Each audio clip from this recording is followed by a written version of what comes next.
Qu'est-ce que le man-interrupting?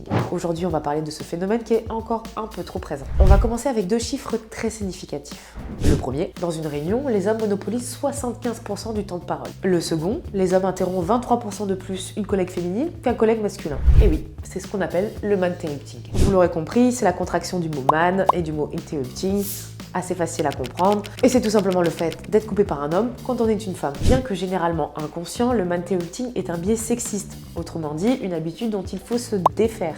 On le voit beaucoup en politique, mais également en entreprise. D'ailleurs, une étude de 2014 relayée par Néon explique que les hommes interrompent 2 fois plus les femmes qu'elles ne le font. Alors comment on fait pour contrer ça? Déjà, il faut le dire directement, avec des techniques plus ou moins subtiles. Par exemple, voici 3 formulations pour reprendre le pouvoir sur la conversation. Je n'avais pas terminé, donc je poursuis. Je vous laisserai la parole ensuite, mais laissez-moi terminer d'abord. Et enfin, j'ai bientôt terminé, vous pourrez ensuite réagir. Petit point à retenir, ne surtout pas couper la parole à son tour, parce que dans ce cas-là, ce serait contre-productif. Et vous dites-nous en commentaire, est-ce que vous avez déjà vécu ce genre de situation?